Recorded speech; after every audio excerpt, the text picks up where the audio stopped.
सौतेली बहनें रंगापुर नाम के गांव में शालिनी नाम की एक औरत रहा करती थी। उसे दो बेटियां थी। एक का नाम था शिवानी और दूसरी का सुहानी। शिवानी जब छोटी थी तब उसकी माँ गुजर गई थी, जिसके कारण उसके पिता रघु ने दूसरी शादी कर ली।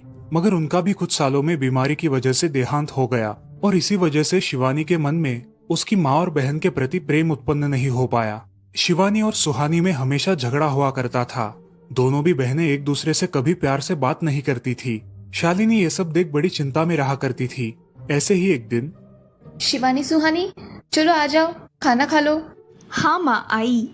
हाँ माँ, मैं भी आई। ऐसा कहकर दोनों बेटियां वहां आ जाती है और देखती है तो उनकी माँ ने उन दोनों के लिए गाजर का हलवा बनाया था। वो देख सुहानी और शिवानी बहुत खुश हो जाती है। माँ, तुमने ये हलवा मेरे लिए बनाया है? मुझे बहुत पसंद है। मुझे पता है कि मेरी दोनों बेटियों को हलवा कितना पसंद है, इसीलिए तो मैंने तुम दोनों के लिए हलवा बनाया है। और मेरे लिए माँ?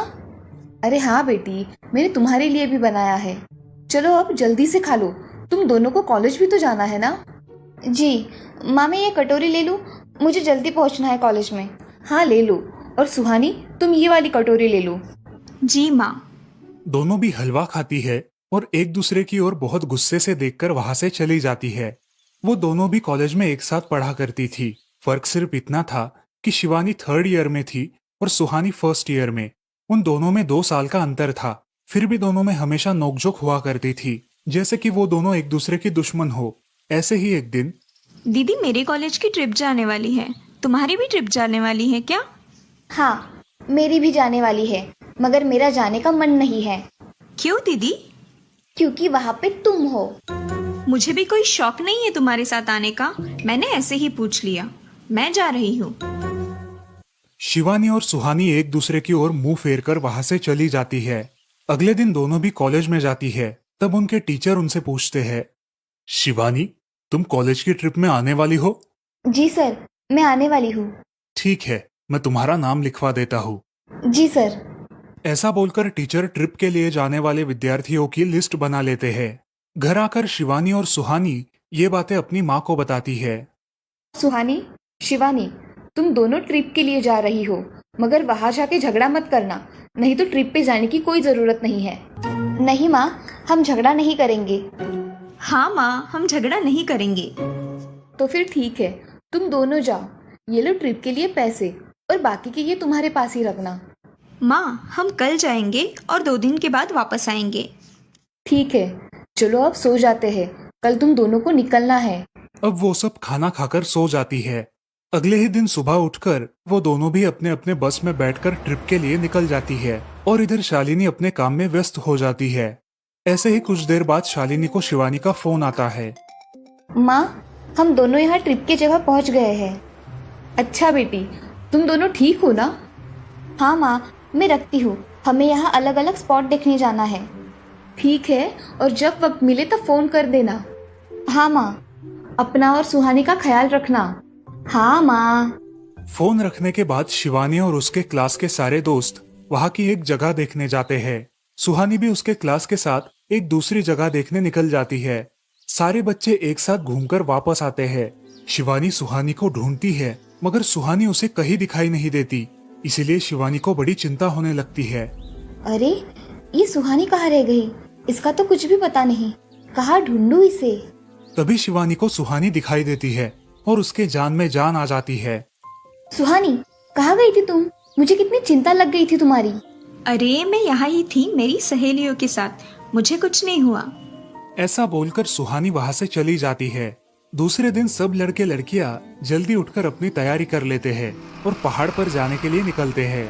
वो सब आज थोड़ा घूमकर शाम तक निकलने वाले थे। सब विद्यार्थी एक हिल स्टेशन देखने चले जाते हैं।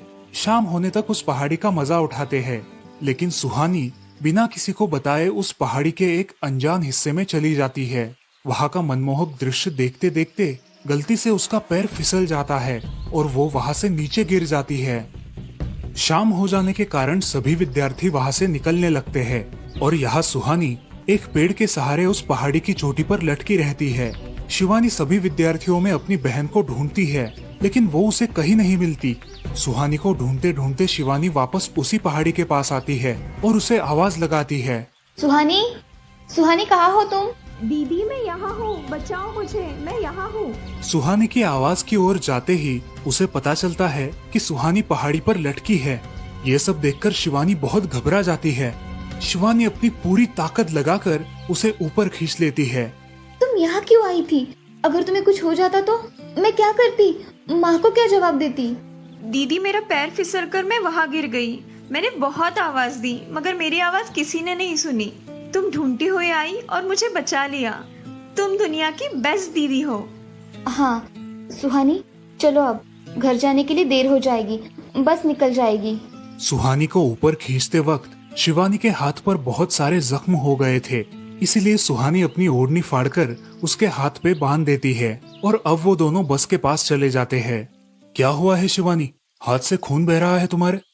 कुछ नहीं सर, मैं वहाँ पे गिर गई थी, अब मैं ठीक हूँ। टीचर और सारे छात्र गाड़ी में बैठकर घर जाने के लिए निकलते हैं। घर आने के बाद शिवानी सारी हकीकत अपनी माँ को बताती है और वो सब सुनकर माँ दोनों को गले लगाकर रोने लगती है। तुम दोनों एक दूसरे के साथ होते हो, इसीलिए मुझे कोई टेंशन नहीं रहता, मगर मेरी बच्चियों, खुद का भी ख्याल रखा करो। उस दिन के बाद दोनों सौतेली बहनों ने अपने बीच की सब नोकझोंक बंद कर दी और हंसी खुशी सगी बहनों की तरह रहने लगी। दोस्तों, इस कहानी से हमें ये सीख मिलती है कि हम सबको एक दूसरे के प्रति द्वेष की भावनाएं छोड़कर प्यार से रहना चाहिए। चंदनपुर नाम के गांव में चंपा नाम की एक औरत रहती थी। पति, 2 बच्चे और एक बेटी, ऐसा उनका पूरा परिवार था। उसका पति श्रीधर पोस्ट ऑफिस में जॉब करता था। उसके कमाई से ही घर चलता था। चंपा ने अपने घर के सामने एक छोटी सी दुकान खोल के रखी थी। उससे उसे जो भी मुनाफा होता वो अपनी बेटी की शादी के लिए जमा करके रखती। ऐसे ही बहुत दिन बीत जाते हैं। अब बच्चे भी बड़े हो जाते हैं। बड़ा बेटा अशोक डॉक्टर और छोटा बेटा रवि वकील बन जाता है और दोनों अपनी ट्रेनिंग पूरी करने लगते हैं। एक दिन उनकी बहन ज्योति के लिए एक अच्छा रिश्ता आता है और ज्योति की शादी पड़ोस के गांव के सरपंच जी के बेटे से हो जाती है। ज्योति बहुत ही कामचोर और गुस्सा करने वाली होती है। इसी कारण उसके ससुराल से उसे निकाल दिया जाता है। वो अपने पति को लेकर अपने मायके रहने आती है। अब चंपा का जमाई दुकान चलाता है और चंपा और ज्योति आराम से वहाँ रहती है। अरे ज्योति, जरा अपने कामचोर पति को कुछ काम करना क्यों नहीं सिखाती हो? कुछ काम का नहीं है वो। अरे हाँ माँ, उनके पिताजी ने तो उन्हें ही घर से निकाल दिया और हमारे माथे मर दिया।